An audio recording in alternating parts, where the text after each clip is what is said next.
नमस्कार प्यारे विद्यार्थियों, स्वागत है आपका हमारे YouTube channel online classes by SL Jat पर। तो विद्यार्थियों, हम तैयारी कर रहे थे 8वीं बोर्ड परीक्षा की तैयारी, विषय गणित, जिसके अंतर्गत हमारा आज का तीसरा दिन है। तो विद्यार्थियों, इससे पहले हमने 2 क्लासें ली थी जिसमें हमने कुछ सवाल लेकर के हल किए थे। पहले जो दिन था उसमें हमने 1 से लगा करके 10 तक सवाल हल किए। दूसरे दिन हमने 11 से लगा करके 30 तक सवाल हल किए। तो विद्यार्थियों, आज की क्लास में हम इससे ही आगे बढ़ेंगे और जो आज का हमारा दिन है वह है तीसरा दिन। तो हम आज तीसरे दिन में कुछ सवाल लेके उन्हें हल करेंगे। तो चलिए विद्यार्थियों, आप सभी अपनी अपनी नोटबुक निकाल लीजिए और उसमें आप लिखते जाएं सवालों को और साथ साथ अभ्यास करते जाएं।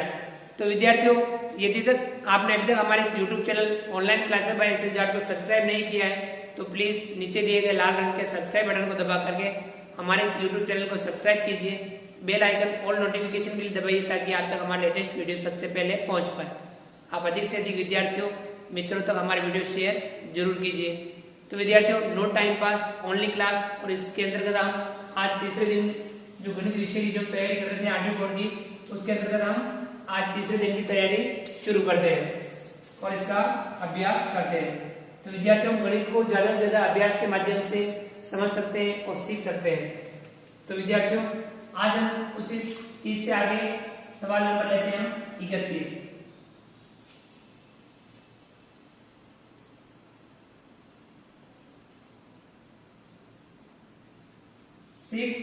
x प्लस 1 का वर्ग होगा। तो विद्यार्थियों, सवाल आता है 6x प्लस 1 का वर्ग होगा। अब हमें यहाँ 6x प्लस 1 का वर्ग करना है। तो चलिए विद्यार्थियों, इसे हल करते हैं और इसका वर्ग करते हैं। इसका वर्ग करना है, हम इस संख्या को लिखेंगे 6x प्लस 1 और इसका वर्ग कर देंगे। अब यहाँ आपको सरसमी का ध्यान रखनी है, a प्लस बी का होल स्क्वायर। आपको सरसमी का ध्यान होगी a प्लस बी का होल स्क्वायर, तब ये खुलेगी A square plus 2ab plus B square. इस प्रकार से ये सरसमी का खुलेगी। अब यहाँ हमें ए और बी की पहचान करनी है। ए आपके हैं 6x और बी है आपके 1, ये आपको ध्यान में रखना है और इसी के अंतर्गत हम इसको खोलेंगे। अब हमें ए स्क्वायर यानी 6x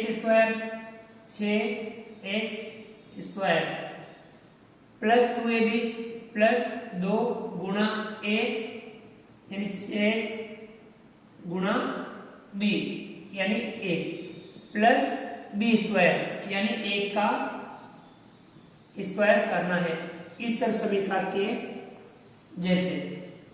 तो विद्यार्थियों, इसे हम हल करेंगे। 6 को गुणा 6 से करेंगे, 6 36 और x स्क्वायर। यहाँ पे 1 का गुणा 6 से करेंगे 6 का गुणा 2 से करेंगे 6 दूनी 12 और ये x। फिर यहाँ 1 का स्क्वायर करेंगे तो आपके आएगा 1। इस प्रकार से कितना प्राप्त हुआ 36x square plus 12x plus 1, ये इसका आपके वर्ग हो गया। ये आपके इसका हो जाएगा आंसर। इस सरसमीका के माध्यम से हमने इस सवाल को हल किया। तो विद्यार्थियों, इस प्रकार से हमने सवाल नंबर 31 को हल किया। चलिए आगे बढ़ते हैं और करते हैं अगला सवाल हल। सवाल नंबर 32, व्यंजक 2a माइनस 3 कोष्टक 2a प्लस 3 का गुणनफल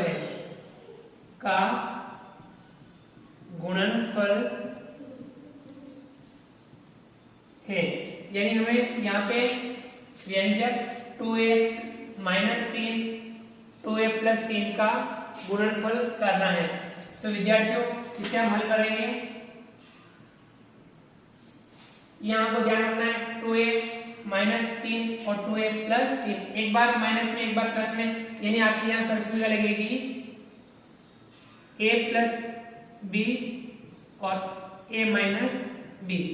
तब क्या होगा a square minus b square, ये आपकी सरसमीका का गुणनफल होगा। ए प्लस बी ए माइनस बी यदि इस प्रकार से हो तो ए स्क्वायर माइनस बी स्क्वायर, यानी ए प्लस बी ए माइनस बी इस प्रकार से यही है। इसे हम ऐसे भी लिख सकते हैं ए माइनस बी ए प्लस बी, और उसका वही होगा ए स्क्वायर माइनस बी स्क्वायर होगा। तब आपको इसी प्रकार से इसको करना है 2a, इसको पहले लिख देते हैं प्लस 3 और इसको बाद में लिख देते हैं 2a माइनस 3। तब यहाँ आपके लिए इस तरह समीकरण के माध्यम से क्या होगा ए स्क्वायर माइनस बी स्क्वायर। ए आपके है 2a और बी है आपके 3। तब आपको क्या करना है ए स्क्वायर यानी 2a का स्क्वायर करना है माइनस बी स्क्वायर यानी 3 का भी आपको स्क्वायर करना है। 2a का स्क्वायर इसका गुणा हम किससे करेंगे, तब क्या आएगा आपके 2 दूनी 4 a स्क्वायर 4 a स्क्वायर, और यहाँ पे माइनस 3 का गुणा 3 से करेंगे 3 तिया 9, यानी इसका गुणनफल क्या हुआ 4a स्क्वायर माइनस 9, और ये आपको हो जाएगा इस सवाल का आंसर। तो इस प्रकार से हमने इस सवाल को हल किया। चलिए विद्यार्थियों आगे बढ़ते हैं और इसके और भी सवालों को हल करने का प्रयास करते हैं। आप साथ साथ अभ्यास करते जाएं और इसी प्रकार से सवालों को समझते हुए हल करने का प्रयास करते रहें, नियमित आगे बढ़ते रहें। सवाल नंबर 33,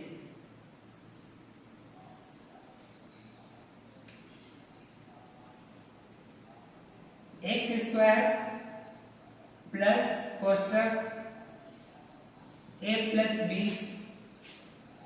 कोष्टक बंद एक्स प्लस ए बी के रूप में व्यंजक के गुणन होंगे, के रूप में व्यंजक के गुणनखंड होंगे।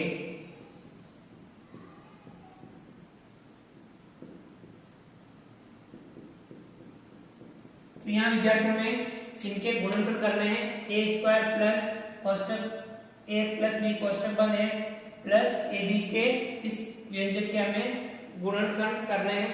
चलिए हम इस सवाल को हल करते हैं और इसके गुणनखंड करते हैं। चलिए इसको लिख लेते हैं एक्स स्क्वायर प्लस कोष्टक ए प्लस बी कोष्टक बंद एक्स प्लस ए बी।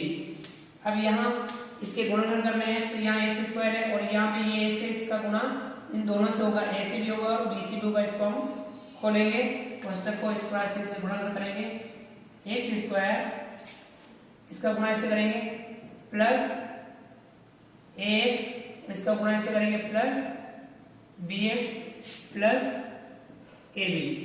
अब यहाँ आपको ध्यान रखना है इधर x कॉमन आ जाएगा और यहाँ पे b कॉमन आ जाएगा, इस प्रकार से हम दो के जोड़े बना देते हैं। अब इन दोनों में कॉमन लेंगे एक्स स्क्वायर प्लस ए एक्स में कॉमन लेंगे तो आपको कॉमन क्या आ रहा है x।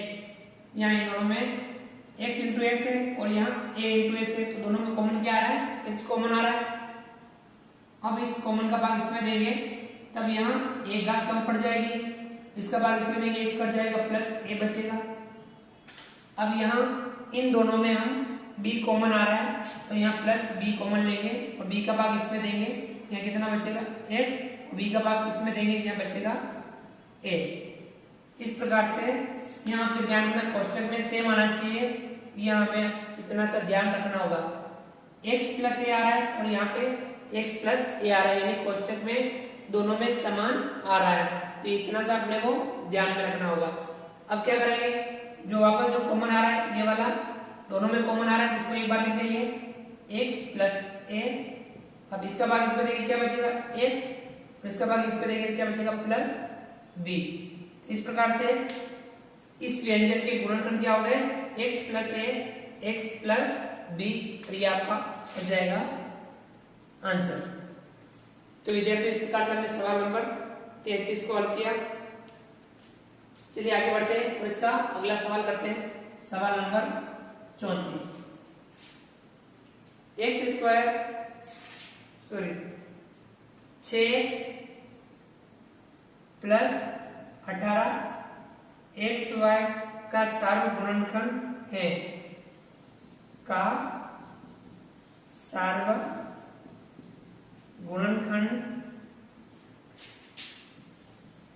होगा। यानी हमें 6x प्लस 18xy का सार्वगुणनखंड करना है, या इन दोनों में कॉमन क्या आ रहा है ये हमें पता करना है। जैसे विद्यार्थी यहाँ पे हमने इन दोनों में कॉमन लिया था, इस प्रकार से इसका भी हम सार्वगुणनखंड करेंगे। यहाँ पे हम 6 के टुकड़े हम कर सकते हैं 2 × 3, तो 2 × 3 × x प्लस 18 xy के हम टुकड़े कर सकते हैं। 18 के कितना हो जाएंगे 2 × 3 × 3, 2 × 3 × 3, 3 × 9 और 9 दूनी 18 और x और y, ये इन दोनों के टुकड़े हो जाएंगे। अब इन दोनों में हम देखेंगे कॉमन क्या आ रहा है। देखिए 2 इसमें भी है, जिसमें भी एक तो आ रहा है, 2 कॉमन आ रहा है, एक है 3 कॉमन आ रहा है, इसमें मिल रहा है, और यहाँ x मिल रहा है। बताइए क्या इन दोनों में और कुछ मिल रहा है? नहीं मिल रहा है। तब हम कह सकते हैं कि इनके सार्वगुणनखंड क्या होगा 2 × 3 × x, 2 × 3 × x, यानी कितना हो जाएगा 3 दूनी 6x। तो ये आपके इसका हो जाएगा आंसर।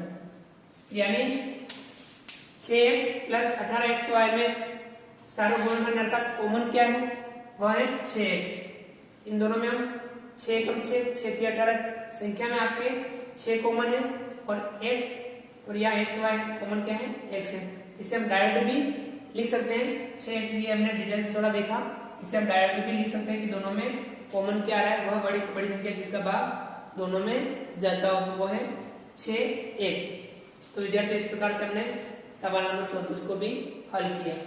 आप इनका अभ्यास कीजिए और हम आगे बढ़ते हैं और करते हैं इसके अगले सवाल। तो विद्यार्थी इस प्रकार से आप नियमित अभ्यास करते जाए, 8वीं बोर्ड परीक्षा की तैयारी आप हमारे साथ कर सकते हैं। आप अधिक से अधिक सवालों का अभ्यास कीजिए, अभ्यास से हम सवालों में महारत हासिल कर सकते हैं। तो विद्यार्थी आगे बढ़ते हैं और करते हैं इसका अगला सवाल। सवाल number 35, 6xy minus 4y plus 6 minus 9x में उभयनिष्ठ गुणनखंड है, में उभयनिष्ठ गुणनखंड है। यहाँ विद्यार्थियों में इसका उभयनिष्ठ गुणनखंड हमें पता करना है। चलिए विद्यार्थी इसमें भी हम हल करते हैं और पहले इस सवाल को लिख लेते हैं। 6xy minus 4y plus 6 minus 9x।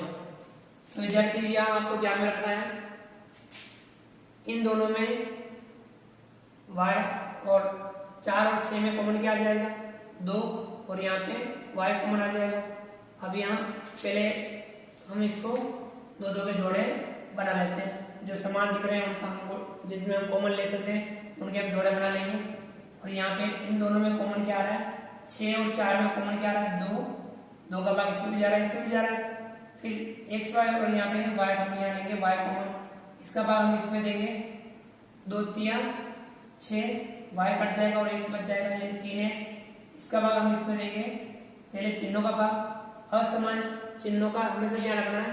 किन्हीं भी 2 असमान चिन्हों का गुणा करें या भाग करें तब आपके गुणा या भागफल क्या आएगा चिन्ह का, यदि 2 समान है तो प्लस आएगा और यदि दोनों चिन्ह असमान है तो माइनस आएगा। यहाँ प्लस या माइनस है, असमान है, भाग देना हम यहाँ चिन्ह माइनस का आएगा, ये हमें ध्यान रखना है। अब इसका भाग इसमें 2 दूनी 4, y से y कट जाएगा 3x माइनस 2। इसी प्रकार से आपके यहाँ पे भी जो कोष्टक है कॉमन लेने के बाद में उसमें 3x माइनस 2 आना चाहिए। तो विद्यार्थियों यहाँ x वाला पीछे हम इसको आगे भी लिख के हल कर सकते हैं, यहाँ इसी प्रकार से लिखा हुआ तो भी हमें कोई दिक्कत नहीं होगी। चलिए इन दोनों में हम क्या कॉमन लें, जिससे एक -2 और यहाँ पे 3x प्राप्त हो जाए। इसे 3x बनाना है और इसे -2 बनाना है। तब यहाँ हम क्या करेंगे, माइनस का दोनों में कॉमन क्या आ रहा है 3, -3 कॉमन लेंगे। इसका भाग हम इसमें देंगे, चिन्हों का पहले देना है भाग, असमान चिन्ह कौन सा आ जाएगा माइनस। ध्यान ये रखना है अपने को, चिन्हों के गुणे और भाग में ही ध्यान रखना है। यदि दो चिन्ह समान हो तो प्लस आएगा और यदि दोनों चिन्ह असमान हो तो माइनस आएगा, गुणे और भाग में। ये आपको को ध्यान में रखना है। 3 दूनी 6 यानी आपके आ जाएगा यहाँ -2। इसका भाग इसमें देंगे, चिन्ह देखिए समान है तो आपके चिन्ह आ जाएगा प्लस का। 3 का भाग इसमें देंगे, 3 तिया 9 और ये x, 3x प्लस का आ गया और माइनस का 2 इस प्रकार से आ गया। हमें इन्हें इस प्रकार से भी लिख सकते हैं, 3x - 2। ठीक है, इन दोनों में कॉमन क्या आ रहा है 3x - 2 कॉमन आ रहा है और यहाँ हम इसका भाग इसमें देंगे, क्या बचेगा 2y और इसका भाग इसमें देंगे तो क्या बचेगा -3। तो बताइए यहाँ कॉमन क्या था आपके 3x - 2। हम लिख सकते हैं अतः उभयनिष्ठ गुणनखंड कौन सा है, जो दोनों में था, बताओ। ये वाला दोनों में था उभयनिष्ठ गुणनखंड। हम लिख सकते हैं अतः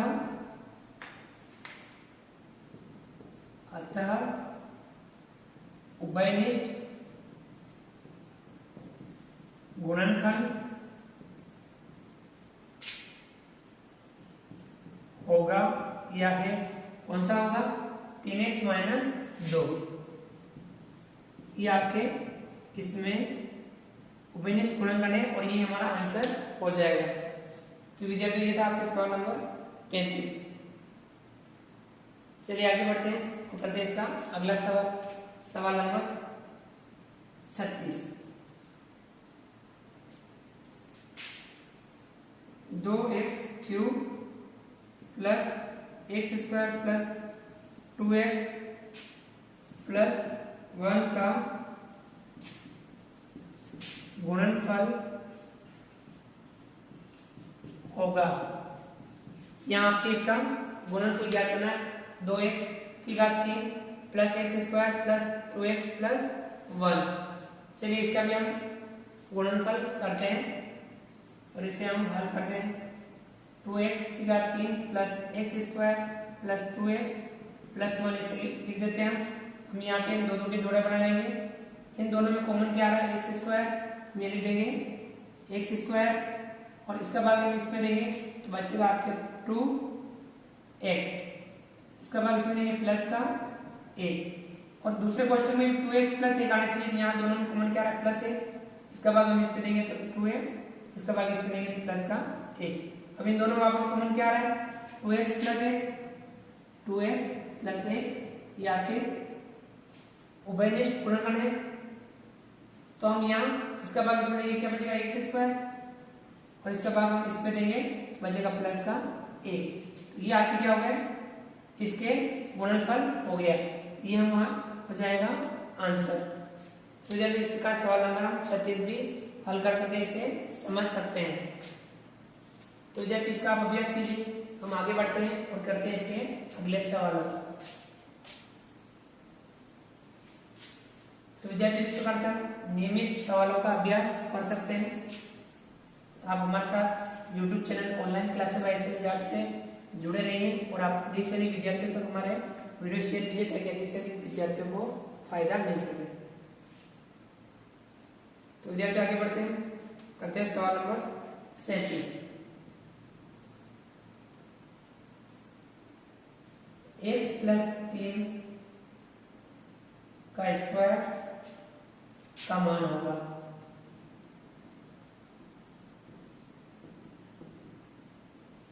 हमें इसका मान ज्ञात करना है या इसका स्क्वायर करके हमें इसको हल करना है। चलिए हल करते हैं। यहाँ को ध्यान a प्लस बी का होल स्क्वायर कौन सी समीकरण लगेगी, यहाँ पे x प्लस 3 का स्क्वायर यानी यहाँ पे समीकरण लगेगी a प्लस बी का होल स्क्वायर। तो क्या होगा a² plus 2ab plus b²।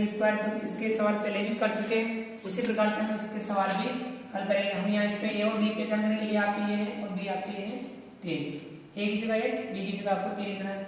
तब आपको ए स्क्वायर यानी x का स्क्वायर करना है प्लस 2ab 2 गुणा a गुणा b, a की जगह x, b की जगह 3 प्लस बी स्क्वायर यानी 3 का स्क्वायर। ये आपको इस सरसमीका की तरह इसे हल करना है।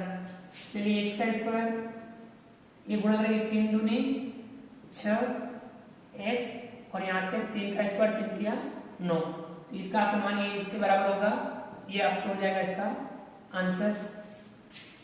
तो इस प्रकार से हमने इस सवाल को भी हल किया। ये था आपका सवाल number 37।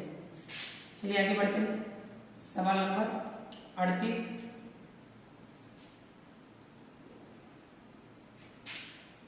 4x square plus 8xy plus 4y square का गुणनखंड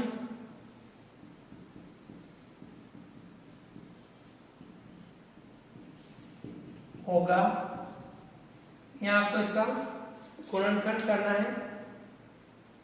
4x square plus 8xy plus 4y square का हमें यहाँ पे गुणनखंड करना है। तो विद्यार्थी यहाँ आपको ध्यान में रखना है कि जैसे कि a प्लस बी का होल स्क्वायर यहाँ पे सरसमीका जो बन रही है उसे हमें बनाने का प्रयास करना है। हल करते हैं। 4x square plus 8xy plus 4y square. अब यहाँ आपके ये इसके जैसे जो सरसमीका है a प्लस बी का होल स्क्वायर बराबर a square plus 2ab plus B square, यानी आपके इस प्रकार से ये सरसमीका बने हुए हैं, इसे इस रूप में लाना है। यानी आपको यहाँ पे ध्यान रखना है a square plus 2ab plus B square और इसे क्या करना है a प्लस बी का होल स्क्वायर, इस प्रकार से आपको करना है। यानी इस रूप में आपको इस सरसमीका को बनानी है जिससे आपके ये रूप प्राप्त हो जाए, इसका गुणनखंड इस प्रकार से प्राप्त हो जाए। चलिए याद करते हैं। 4x स्क्वायर इसे हम 4 कर लिख सकते हैं 2x का होल स्क्वायर, यानी आपके 4x स्क्वायर को हम इस प्रकार से लिख सकते हैं और इसी प्रकार इसको हम पहले इसको लिख लेते हैं फिर इसको लिखे प्लस 4y स्क्वायर, इसे हम क्या लिख सकते हैं 2y का होल स्क्वायर। यहाँ हो गया आपके a स्क्वायर और ये b स्क्वायर। अब यहाँ बीच में 2ab लाना है प्लस 2 गुणा a यानी 2x और b की जगह है गुणा 2y। अब देखिए 2 दूनी 4 4 दूनी 8 xy, यानी इसी को हमने इस रूप में लिखा है। यानी आपकी ये इस प्रकार से सरसमीका बन गई। तो इसे हम किस रूप में लिख सकते हैं a प्लस बी का होल स्क्वायर के रूप में लिख सकते हैं। चलिए लिखते हैं a प्लस बी का होल स्क्वायर, यानी आपका हो जाएगा 2x, a की जगह ये है आपके a स्क्वायर और ये b स्क्वायर यानी क्या हो रहा है तो a प्लस बी का whole square, a plus B यानी 2y, इसका क्या हो जाएगा होल स्क्वायर हो जाएगा और ये आपके इसका क्या हो जाएगा गुणनखंड, यानी हमारे सवाल का आंसर ये वाला हो जाएगा 2x प्लस 2y का होल स्क्वायर। तो विद्यार्थी इस प्रकार से हमने सवाल नंबर 38 को हल किया। चलिए विद्यार्थियों आगे बढ़ते हैं, अगले सवाल को हल करते हैं। ये था आपके सवाल नंबर 37 और 38 जिसे हमने हल किया। आप भी इस प्रकार से इनका अभ्यास करते रहें और इन्हें आप हल करते रहें। चलिए विद्यार्थियों आगे बढ़ते हैं और करते हैं इसके अगले सवालों को हल। सवाल नंबर 39, ये आपको ध्यान से समझना है। X square plus 8x plus 16 के गुणनखंड कीजिए।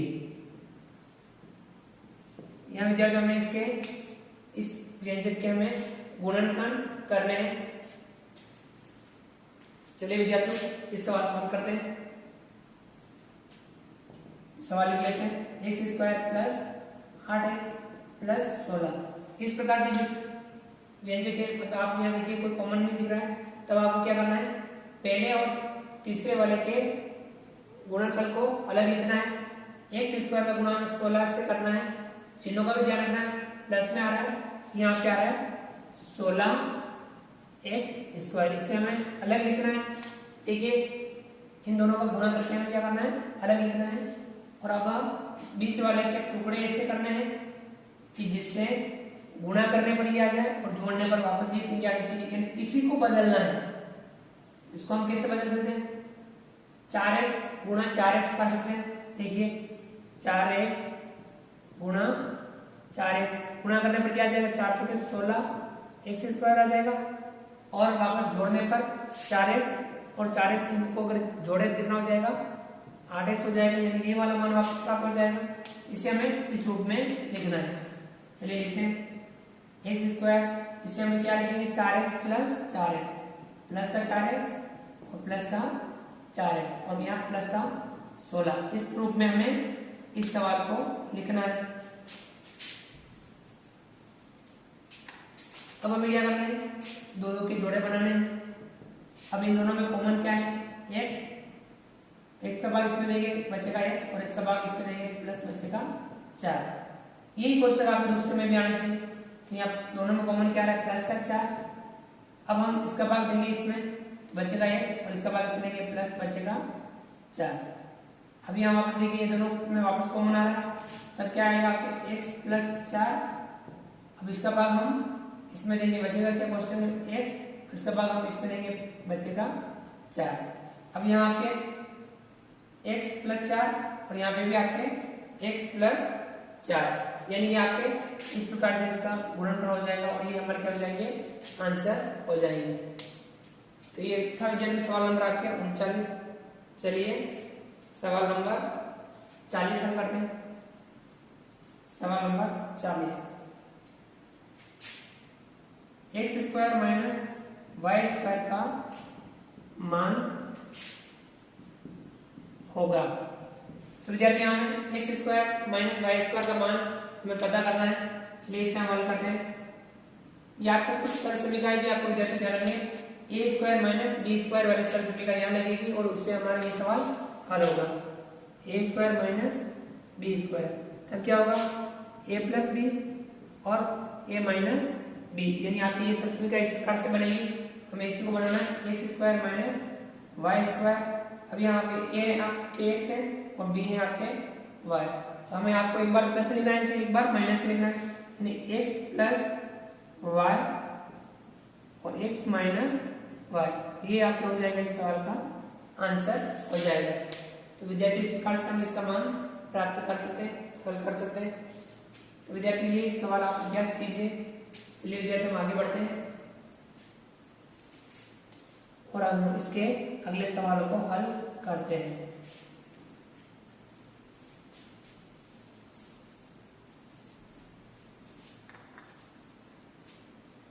सवाल नंबर 41,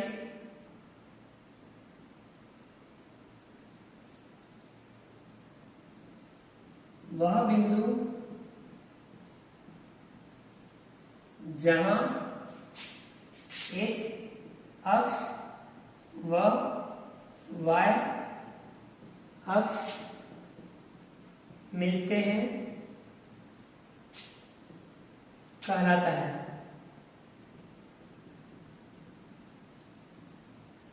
तो विद्यार्थियों आपको ध्यान होना चाहिए कि वह बिंदु हमें पता करना है जहां एक्स अक्ष और वाई अक्ष मिलते हैं।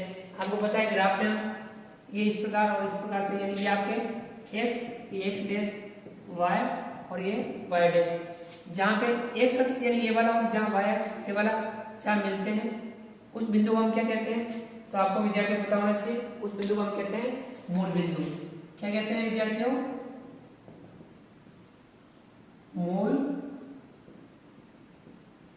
बिंदु, यानी वह बिंदु जहां एक्स अक्ष व वाई अक्ष मिलते हैं कहलाता है। क्या कहलाता है, वह मूल बिंदु कहलाता है। यानी जहां पे एक्स अक्ष और जहां वाई अक्ष दोनों मिलते हैं वह बिंदु आपके मूल बिंदु कहलाता है। आपको हमें ध्यान में रखना है। ये तो सवाल नंबर आपकी 41। सवाल नंबर 42, चतुर्थांश होते हैं चतुर्थांश होते हैं। तो बताइए विद्यार्थियों, जैसे नाम से पता चल रहा है चतुर्थांश कितने होते हैं। जैसे अभी हमने बताया कि ये x डैश y डैश और ये मूल बिंदु, तो ये आपका पहला चतुर्थांश, ये दूसरा, ये तीसरा और ये चौथा। तो कितने चतुर्थांश होते हैं? 4 चतुर्थांश होते हैं। हम यहाँ लिख सकते हैं 4 चतुर्थांश। चतुर्थांश कितने होते हैं? 4 चतुर्थांश होते हैं। तो ये हम बता सकते हैं, चाहे x अक्ष y अक्ष मिल रहे हैं वो मूल बिंदु, और ये वाला पहला चतुर्थांश, ये दूसरा, ये तीसरा और ये चौथा चतुर्थांश होते हैं। तो विद्यार्थी ये था आपके सवाल नंबर 42। चलिए सवाल नंबर अगला हल करते हैं। सवाल नंबर 43।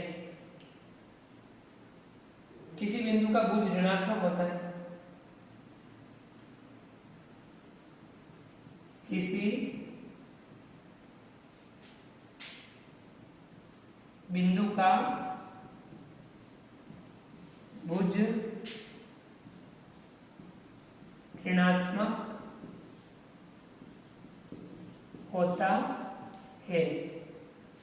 यानी हमें चतुर्थांश बताना है कि किसी बिंदु का भुज ऋणात्मक होता है। अब यहाँ आपको भुज का भी ध्यान रखना है, ये भुज क्या होता है। ये विद्यार्थी इसमें ये जो हम ग्राफ के अंदर इस प्रकार से जो निर्देशांक के लिए हम x अक्ष और y अक्ष जो खींचते हैं, हमें इनके माध्यम से कोटि और भुज को समझना है। क्या आप समझ लीजिए, क्योंकि आपको जरूरत पड़ेगी कोटि और भुज। अब आपको ध्यान रखना है कि ये वाली जो होगी वो होगी आपकी कोटि। क्या होगी? कोटि यानी y का मान। और ये वाला जो होगा वो आपके होगा भुज यानी x का मान। x का मान जो होगा वो होगा भुज, y का मान जो होगा वो होगा कोटि। आपको ध्यान रखना है। जैसे हमारी भुजा इस प्रकार से होती है, इस प्रकार से होती है, यानी आपको ध्यान रखना है ये वाला कौन सा अक्ष है? x अक्ष है, यानी x को हम भुज कहेंगे और ये वाली हम कोटि कहेंगे। इस प्रकार से आप इसको याद रख सकते हैं। यानी x का मान आपके भुज, y का मान आपको कोटि कहलाएगा। ये आपको ध्यान में रखना है। किसी बिंदु का भुज यानी x ऋणात्मक कहाँ होगा? तो विद्यार्थी इस प्रकार से हम इसके, क्योंकि ये x प्लस का होगा, ये x माइनस का होगा, ये y प्लस का होगा, ये y माइनस का होगा। तो आप हमेशा जो निर्देशांक जो लिखे जाते हैं उसमें पहला मान x का लिखा जाता है और दूसरा मान y का लिखा जाता है, x, y। तब आपको ये वाला बताना है। सबसे पहले x यानी इसमें x वाला होगा प्लस और y भी होगा इसमें प्लस। पहले चतुर्थांश में x भी प्लस y भी प्लस, दूसरे चतुर्थांश में x का मान माइनस और y का मान प्लस, यानी x माइनस y प्लस। तीसरे में x माइनस y भी माइनस, और चौथे में क्या होगा? x प्लस और y माइनस। इस प्रकार से आपको चतुर्थांशों में ध्यान रखना है। अब आप किस बिंदु का भुज ऋणात्मक होगा बताओ? भुज कौन से चतुर्थांश में ऋणात्मक होगा? यानी x का ऋणात्मक होगा, इसमें प्लस में है, इसमें माइनस में, इसमें माइनस में और इसमें प्लस में। तब आपके क्या होगा? दूसरा और तीसरा चतुर्थांश। हम इसका हल लिख सकते हैं, दूसरा व तीसरा चतुर्थांश। यानी आपके यदि बिंदु दूसरे और तीसरे चतुर्थांश में है तब वह भुज ऋणात्मक वहां होगा। ये आपको ध्यान में रखना है। इस प्रकार से हम इसको समझ सकते हैं। सवाल नंबर 44।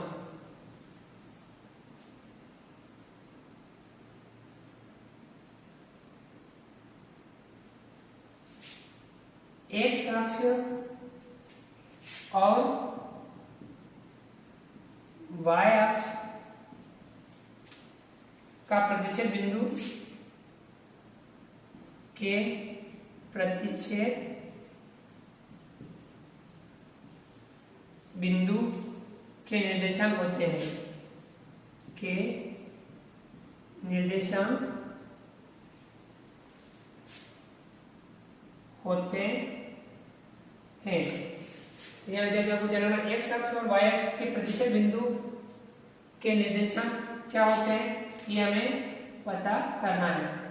चलिए विद्यार्थी हमें बताता है। x अक्ष और वाई अक्ष जहाँ मिल रहे हैं उस बिंदु को हम क्या कहेंगे बताओ? मूल बिंदु। उस बिंदु को कहेंगे हम मूल बिंदु। और मूल बिंदु पे x का मान भी 0 होगा और y का मान भी 0 होगा, यानी इसके निर्देशांक क्या होंगे? 0,0। यहाँ लिख सकते हैं, यहाँ पे x अक्ष और y अक्ष जहाँ प्रतिशत करते हैं उस प्रतिशत बिंदु यानी मूल बिंदु के निर्देशांक क्या होंगे? 0,0।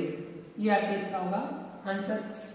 तो ये हम बता सकते हैं, इस सवाल को हल कर सकते हैं, समझ सकते हैं। यानी मूल बिंदु चाहे x और y अक्ष जहाँ प्रतिशत करे वहां, और मूल बिंदु के निर्देशांक होंगे 0, 0। x का मान भी 0, y का मान भी वहां पर 0 होगा। विद्यार्थी आगे बढ़ते हैं, ये 44 सवाल हो गए। चलिए हम अगला सवाल हल करते हैं। इसी प्रकार से आप अभ्यास करते रहे, नियमित और अध्ययन आप करते रहे, आप निश्चित तौर पर अच्छे अंकों से उत्तीर्ण होंगे और आप अच्छे अंक प्राप्त करेंगे। उसके साथ साथ आप गणित को आसानी से समझ भी सकते हैं। सवाल नंबर 45, किसी बिंदु का कोटि धनात्मक होता है। किसी बिंदु का कोटि धनात्मक होता है। तो विद्यार्थी वही हम उसी के माध्यम से समझेंगे। x dash y y dash, ये प्लस ये माइनस, ये प्लस ये माइनस, यहाँ पे x प्लस y भी प्लस, यहाँ पे x माइनस y प्लस, यहाँ पे x माइनस y भी माइनस, और यहाँ पे x प्लस और y माइनस। अब यहाँ क्या पूछा है? किसी बिंदु का कोटि यानी y आपके धनात्मक कहाँ का होगा? यानी पहले वाले में y धनात्मक है, दूसरे वाले में y धनात्मक है, तीसरे में ऋणात्मक, चौथे में ऋणात्मक, यानी पहले और दूसरे चतुर्थांश में। तो हम ये लिख सकते हैं पहले और फर्स्ट और सेकंड चतुर्थांश में, यानी पहले और दूसरे चतुर्थांश में कोटि यानी y ऋणात्मक y धनात्मक होगा। ये आपको ध्यान में रखना है। ये था सवाल नंबर 45। चलिए आगे बढ़ते हैं। सवाल नंबर 46, बिंदु 3,4 की मूल बिंदु से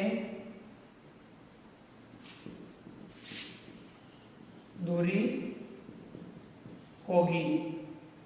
अब यह विद्यार्थी आपको मूल बिंदु से दूरी ज्ञात करनी है। यहाँ को ध्यान रखना है, जैसे कि हम इस प्रकार से पढ़े x3 y4, यानी इस प्रकार x इधर 3 और y इधर 4, यानी ये 3 ये 4, तब आप मूल बिंदु यानी इससे दूरी हमें पता करनी है। तब आप यहाँ एक पढ़ता है समकोण त्रिभुज, जो यहाँ ये वाला जो कोण होगा समकोण होगा। समकोण त्रिभुज के सामने वाला होता है कर्ण। ठीक है विद्यार्थियों, बाकी दोनों भुजा, तो हमें यहाँ ध्यान रखना कर्ण और अन्य दो भुजाओं में संबंध क्या होता है। पाइथागोरस प्रमेय के आधार पर कर्ण और अन्य दो समकोण त्रिभुज में कर्ण और अन्य दो भुजाओं में जो संबंध होता है वो होता है कर्ण का स्क्वायर बराबर अन्य दोनों भुजाओं के स्क्वायर का योग। चलिए विद्यार्थियों, हम यहाँ मूल बिंदु से दूरी ज्ञात करेंगे। तब क्या करना है आपको, इसकी मूल बिंदु से दूरी, चलो इसको लिख देते सही ढंग से। बिंदु 3, 4 की मूल बिंदु से दूरी बराबर मूल बिंदु से दूरी ज्ञात करने के लिए हमें क्या करना है, यानी ये वाली दूरी इसका स्क्वायर, ठीक है, अन्य दोनों भुजाओं के स्क्वायर के योग के बराबर होता है। तब हमें यानी हम इसको नाम भी दे सकते हैं, तो बाकी आप इस प्रकार से भी कर सकते हैं अंडर रूट 3 का स्क्वायर प्लस 4 का स्क्वायर, क्योंकि जो मूल बिंदु से जो दूरी होगी कर्ण का स्क्वायर, यानी कर्ण का स्क्वायर इधर बराबर क्या होगा, इन दोनों भुजा का स्क्वायर का योग, और फिर इसका स्क्वायर हटाएंगे तो क्या लग जाएगा, वर्गमूल लग जाएगा। चलिए इसको हम डिटेल में एक बार समझेंगे, एक बार इसको अलग कर लेते हैं। वर्गमूल 3 का स्क्वायर और 4 का स्क्वायर, 3 का स्क्वायर कितना हुआ, 3 3 9 प्लस 4 का स्क्वायर 4 के 16। अब हम 9 में 16 जोड़ेंगे 25, 25 का वर्गमूल ज्ञात करेंगे तो कितना आ जाएगा हमें 5। ये आपका इसका आंसर हो जाएगा। मूल बिंदु से दूरी कितनी हो जाएगी 5। इस बिंदु की मूल बिंदु से दूरी क्या हो जाएगी 5। चलिए विद्यार्थी इसको इस प्रकार से वापस हल कर लेते हैं, जैसे कि माने कि ये इस समकोण त्रिभुज को हम यहाँ नीचे बना लेते हैं, ये 3 और ये 4, इसका नाम दे देते हैं ए बी सी। अब हमें इस AC का मान ज्ञात करना है, तब क्या होगा, AC का स्क्वायर बराबर AB का स्क्वायर प्लस BC का स्क्वायर। इस भुजा का जो स्क्वायर है वह इस भुजा के स्क्वायर और इस भुजा के स्क्वायर के योग के बराबर होगा। अब यहाँ AB कितना है 3 का स्क्वायर, BC कितना है 4 प्लस 4 का स्क्वायर। अब यहाँ 3 का स्क्वायर 9, 4 का स्क्वायर 16, और यहाँ AC स्क्वायर चल रहा है। अब आपको AC ज्ञात करना है, तब क्या करना है 16 में 9 जोड़ेंगे 25, और इधर से स्क्वायर हटा देंगे, इधर क्या लगता है वर्गमूल लगता है। 25 का वर्गमूल कितना हो जाएगा 5। इस प्रकार से ये सवाल आपका हल होगा, इसे हम इस प्रकार से हल करेंगे। तो विद्यार्थी ये था आपका सवाल नंबर 46। चलिए आगे बढ़ते हैं और इसके करते हैं अगले सवाल को। आप इसी प्रकार से सवालों को समझते हुए नियमित हल करते रहें और आप ज्यादा से ज्यादा अध्ययन करते रहें। विद्यार्थियों आगे बढ़ते हैं सवाल नंबर 47।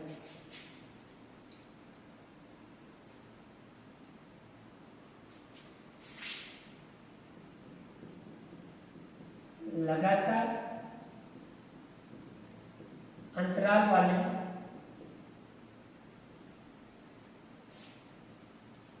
आंकड़ों के लिए उपयुक्त आलेख होगा। आंकड़ों के लिए उपयुक्त आलेख होगा। तो विद्यार्थियों आपको ध्यान रखना है, लगातार अंतराल वाले आंकड़ों के लिए जो उपयुक्त आलेख होगा वो कौन सा होगा, आयत चित्र। कौन सा होगा विद्यार्थियों, आयत चित्र। लगातार जो अंतराल है उनके लिए आपको आयत चित्र का प्रयोग करेंगे, ये आपको ध्यान में रखना है। अंतराल लगातार है तब हमें आयत चित्र के माध्यम से उस आलेख को प्रदर्शित करेंगे, उन आंकड़ों को प्रदर्शित करेंगे। तो ये था विद्यार्थियों आपका 47 नंबर सवाल। चलिए आगे बढ़ते हैं सवाल नंबर 48।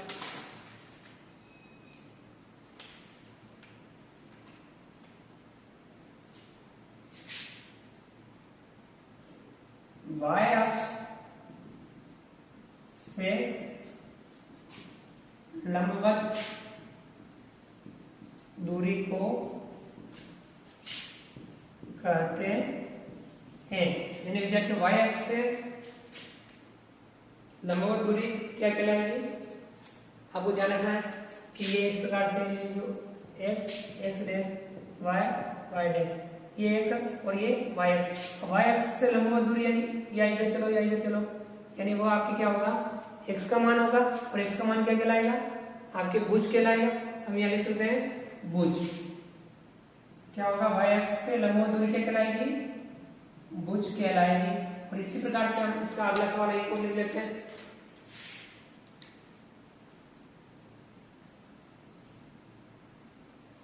x अक्ष से लंबवत दूरी को कहते हैं। यानी अब आपको x से दूरी लंबवत दूरी करनी है, यानी आपको या तो y या इस तरह y पे चलना है, तब आपके यानी y का मान कहलाएगा। और y का मान को हम क्या कहते हैं, कोटि। क्या कहते हैं विद्यार्थियों, कोटि कहते हैं। हम इसे कहेंगे कोटि। x अक्ष से लंबवत दूरी को क्या कहेंगे, हम कोटि कहेंगे। ये था सवाल नंबर आपके 49। चलिए हम आगे बढ़ते हैं।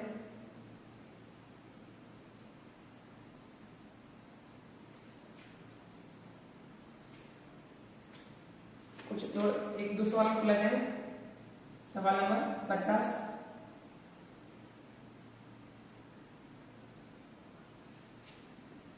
y अक्ष से बिंदु 7-4 की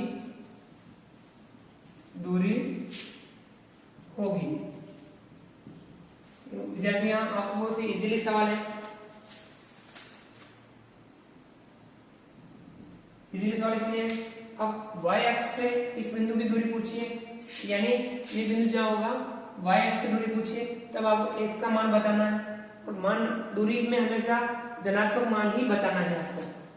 x का मान यहाँ कितना है, y अक्ष से दूरी पूछिए तो आपके x का मान कितना है, यहाँ पे 7 है, यानी वो x जितना दूर होगा वो किससे होगा, y से।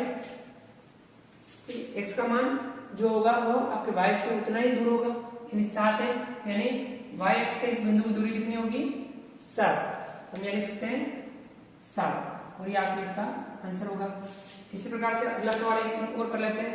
यदि x अक्ष से दूरी पूछ ले तब हमें क्या करना है, तब y का मान बताना है। और इसी बिंदु की यदि x से दूरी पूछ लेते हैं तब हम क्या बताते हैं, 4 बताना। -4 में दूरी हमेशा धनात्मक ही होती है, यहाँ हम 4 लिखते हैं यदि हमें x अक्ष से दूरी पूछते हैं।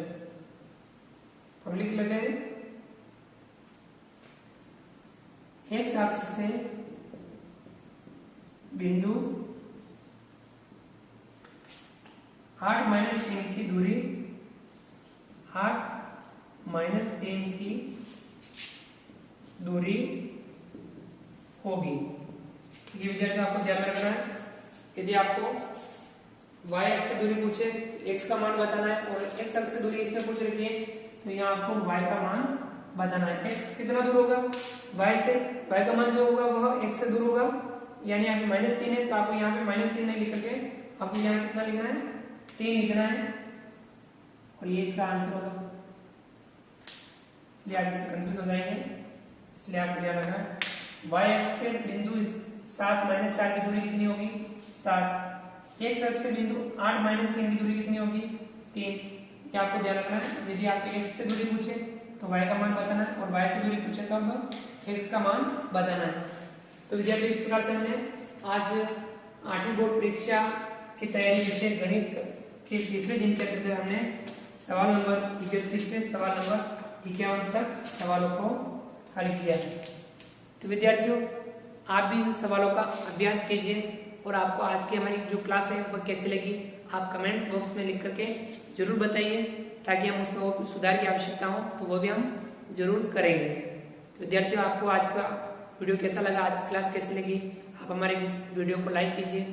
यदि आपने अभी तक हमारे इस YouTube channel online classes bye SLG को सब्सक्राइब नहीं किया तो प्लीज़ नीचे दिए गए लाल रंग के सब्सक्राइब बटन को दबा करके हमारे इस YouTube channel online classes bye SLG को सब्सक्राइब कीजिए। बेल आइकन ऑल नोटिफिकेशन के लिए दबाइए ताकि आप तक हमारा लेटेस्ट वीडियो सबसे पहले पहुंच पाए।